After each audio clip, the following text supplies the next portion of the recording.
Toute ressemblance avec des faits et personnages existants ou ayant existé serait purement fortuite et ne pourrait être que le fruit d'une pure coïncidence. L'appel. Mon téléphone portable sonne. J'inspire à fond et souffle doucement. Je vérifie que l'appelant est bien celui dont j'attends l'appel. J'inspire encore et souffle fortement cette fois pour me dynamiser. Mon cœur bat fort et trop vite. Mon estomac se noue. Je réponds. Allô, bonjour mon oncle. Bonjour. Il parle froidement. Le ton est donné. Je sais à quoi m'en tenir. Je commence, taraudée par mon besoin naturel de faire le bien, d'être gentil, allier politesse et attention bienveillante. J'étais sûre qu'il m'appellerait, mais je ne savais pas pour quelle raison. La cérémonie est terminée? Ça n'a pas été trop difficile? Si, tout comme la semaine passée, comme tu peux t'en douter. Je sens déjà le poids des remords qu'il tente de me mettre sur les épaules. J'inspire à fond et souffle à nouveau doucement. Ça pique. Je tente de ne pas relever, d'oublier même. Il est innocent, lui. Il ne sait pas. Je me concentre sur la suite. Il faut que tu signes les papiers au plus vite pour en finir avec la famille. Qu'est-ce que cela signifie? En finir avec la famille? En finir avec lui, oui. Mais avec les autres, c'est fini depuis longtemps. Et je n'ai pas renié ma grand-mère. Elle est toujours dans mon cœur, et je pense à elle chaque jour. Elle ne m'a pas élevée, mais elle seule m'a apporté l'amour bienveillant et sans limite ni concession dont un enfant a besoin. Mes seuls regrets lui sont consacrés d'ailleurs. J'aurais tellement voulu pouvoir rester auprès d'elle. Cette voix fait remonter les souvenirs à grande vitesse. Mais je dois me concentrer. Ça va aller. On écoute et on raccroche. Et c'est tout.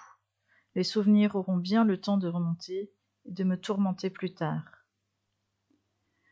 Je ne suis plus une gamine, je sais comment ça se passe et ce que j'ai à faire. Oui, sa voix s'est soudainement atténuée. Je crois qu'il pleure. J'ai du mal à comprendre la cause de son chagrin. Il n'était pas proche à l'époque. Il faut croire que les temps ont changé. Je me radoucis. J'ai toujours été sensible aux larmes. On aurait voulu que... Il laisse sa phrase en suspens. Je prends le relais. Je l'encourage alors qu'au fond, je n'en ai pas envie. Je n'ai pas envie de le consoler, pas pour la perte de l'autre. Mais je suis comme ça. Je réalise qu'il n'est pas seul. Sa femme est là aussi. Je reprends avec douceur. Vous auriez voulu quoi? Pourquoi est-ce que tu pleures? Parce qu'il est parti? Ou bien pour moi? Un espoir imbécile vient de naître dans mon esprit. Pourquoi mon oncle serait-il soudainement préoccupé par moi? Je m'attends donc à sa réponse, mais c'est plutôt malvenu. Je ne suis pas en capacité d'entendre.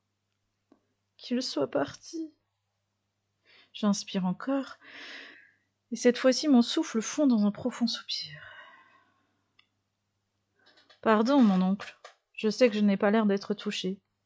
Je suis sous le choc de son départ soudain, mais surtout il m'a fait du mal. Et vous ne voulez pas le savoir. Mais enfin, rien ne justifie que tu ne sois pas venu le voir avant son départ. Tu aurais pu faire un effort. Le ton est plus agressif. Il ne pleure plus. J'ai l'impression que la colère a pris le dessus et que je vais en faire les frais. Je suis piquée. Mon comportement a toujours été justifié. Justifié par un besoin de me mettre en sécurité.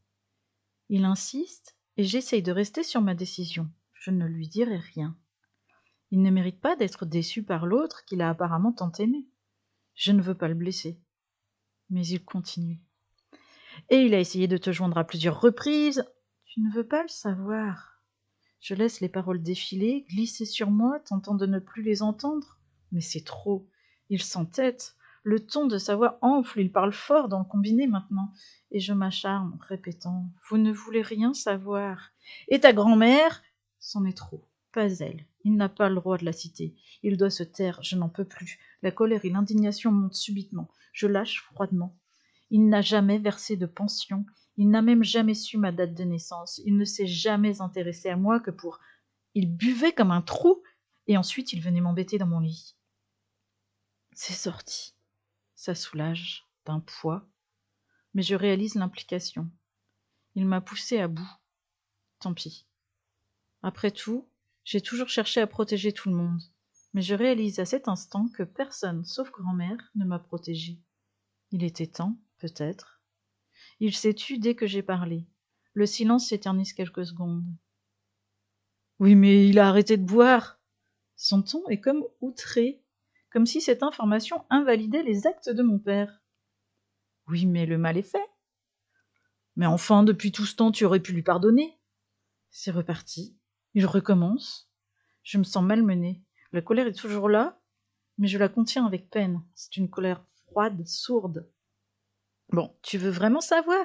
Très bien. Je répète. Il me rejoignait dans mon lit. Ma tante répond alors d'une petite voix. Oui, mais il buvait à cette époque-là. C'est donc une excuse? Je suis surprise. Sa petite voix semble me dire qu'elle-même n'est pas très sûre de ce qu'elle pense. Et puis soudain l'ombre du doute, l'impensable. Non, mais vous saviez? Pendant toutes ces années, vous saviez? J'ai subi ses attouchements, sa violence, son comportement répugnant. Pendant des années, j'ai fini par me protéger à l'âge de 12 ans, seule, en décidant de ne plus jamais le voir. J'ai dû quitter grand-mère et les autres que j'aimais. Personne ne me croyait, pas même ma mère, et depuis tout ce temps, vous saviez. Mais où étiez-vous? Mais enfin, tu ne te souviens pas que tu passais parfois quelques jours chez nous? Je ravale un hoquet. Un espoir a de nouveau pointé dans un coin de ma tête. Je me radoucis instantanément. Mais la réalité et l'évidence reviennent au galop. C'était pour me protéger? Te protéger? Arrête, tu en fais trop, tu dérailles complètement, t'as perdu la boule. Son agressivité aussi revient au galop.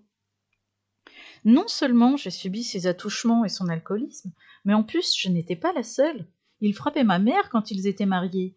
Il a même poursuivi qu'une hache devant moi. Une hache! Il a même frappé sa propre mère, ma grand-mère encore devant moi.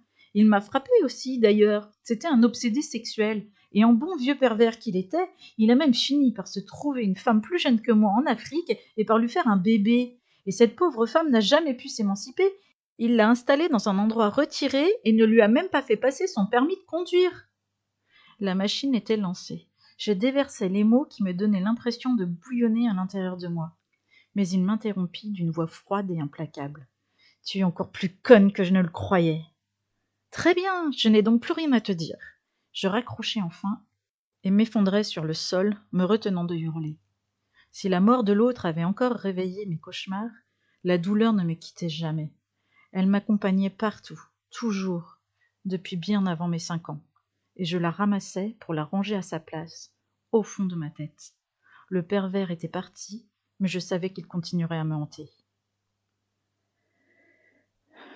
J'ai grandi à une époque où certaines pratiques étaient courantes, où on taisait certaines choses, où ce qui se passait dans les familles comme dans les églises était tabou, minimisé. C'était une époque où mettre une main aux fesses était considéré comme un compliment, et où violer sa femme était normal. Toucher un enfant n'était qu'un dérapage dérangeant, et on gardait les secrets dans les familles. Pourtant, les victimes, non protégées par la société, ont été marquées, et leurs proches et elles ont souvent du mal à se reconstruire. Certaines n'y arrivent pas. Dans toutes les situations où il est plus facile de tourner la tête, prenons garde aux cris silencieux, parce que l'innocence ne devrait jamais se muer en souffrance. Gwen A.L